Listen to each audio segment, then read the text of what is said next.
राज्य निवडणूक आयोगाच्या आदेशाप्रमाणे सध्या महानगरपालिकेच्या निवडणुका चालू आहेत. महानगरपालिकेच्या निवडणुका या पॅनल पद्धतीने घेतल्या जातात. एका पॅनलमध्ये 4 उमेदवार उभे राहतात. अनुसूचित जाती, अनुसूचित जमाती अथवा इतर मागास प्रवर्ग यामधून जर का उमेदवारी अर्ज भरायचा असेल किंवा सर्वसाधारण प्रभागामधून जर उमेदवारी अर्ज भरायचा असेल तर कोणकोणते कागदपत्र लागतात व त्यासोबत कोणकोणते सत्य प्रतिज्ञापत्र अथवा कोणकोणते सर्टिफिकेट्स आपल्याला या फॉर्म बरोबर सबमिट करावे लागतात त्याची माहिती मी आपल्याला या व्हिडिओच्या मार्फत देणार आहे.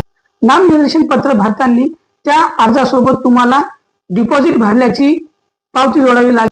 उमेदवारी अर्ज भरताना त्या अर्जाबरोबर 2 पेक्षा अपत्य जास्त नाही याचं सत्य प्रतिज्ञापत्र, तसेच तुमच्या विरुद्ध कोणकोणते गुन्हे दाखल आहेत तसे मालमत्ताचा तपशिलासह एक सत्य प्रतिज्ञापत्र 100 रुपयाच्या स्टॅम्प पेपरवर नोटरी करून सबमिट करावं लागेल. त्यासोबत जात प्रमाणपत्र तसेच जात प्रमाणपत्र पडताळणी केल्याची पावती किंवा पडताळणी केल्याचा अहवाल जो काय असेल तो याच्यासोबत जोडावा लागेल. तसेच तुमच्या विरुद्ध कुठलेही गुन्हे दाखल नसल्याचं पोलिसांचा एक अहवाल असतो तो द्यावा लागेल. तसेच तुमच्या नावे जर कुठली मालमत्ता असेल तर महानगरपालिकेकडून नो ड्यू सर्टिफिकेट घ्यावा लागेल. तसेच तुमच्या घरामध्ये शौचालय असल्याचा देखील दाखला तुम्हाला घ्यावा लागेल. त्यावर अवलंबून असलेल्या 2 व्यक्तींचा देखील तपशील तुम्हाला तिथे द्यावा लागेल. आणि ते 2 व्यक्ती काय काम करतात, त्यांचं उत्पन्न किती, तसंच उमेदवाराचं उत्पन्न किती, या सर्व डिटेल तुम्हाला याच्यामध्ये द्यावा लागेल. तसेच तुमच्याकडे शेअर्स किती, सोनं किती किंवा मालमत्ता कोणकोणती आहे. याच्यानंतर तुम्ही या अर्जासोबत तुमच्या कुठल्या पक्षातर्फे फॉर्म भरता त्या पक्षाचं नाव तिथे नमूद करायला हवं. त्या पक्षातर्फे एबी फॉर्म मिळतो तो देखील याच्यासोबत जोडायला हवा आणि त्याच्यामध्ये तुमच्या पक्षाचं जे निवडणूक चिन्ह आहे ते देखील नमूद करायला हवं. जर का तुम्ही अपक्ष म्हणून फॉर्म भरत असाल तर त्या अर्जाबरोबर तुम्हाला अपक्ष म्हणून असं लिहायला हवं.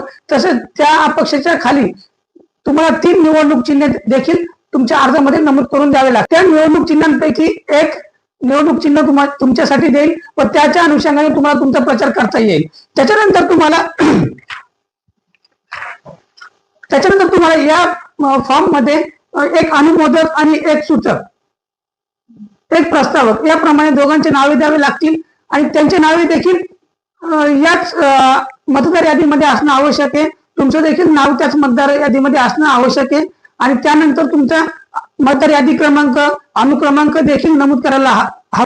कोणकोणते गाडी आहेत, कोणते वाहनं आहेत किंवा तुमच्यावर कुठल्या बँकेचं कर्ज आहे का किंवा तुम्ही कुठल्या मार्केटमध्ये शेअर्स विकत घेतले आहेत का किंवा तुमचे कुठले म्युच्युअल फंड वगैरे आहे का याचे देखील तपशील तुम्हाला या अर्जासोबत भरून द्यावा लागेल. त्यासोबत तुम्हाला 3 वर्षाची IT फाईल द्यावी लागेल.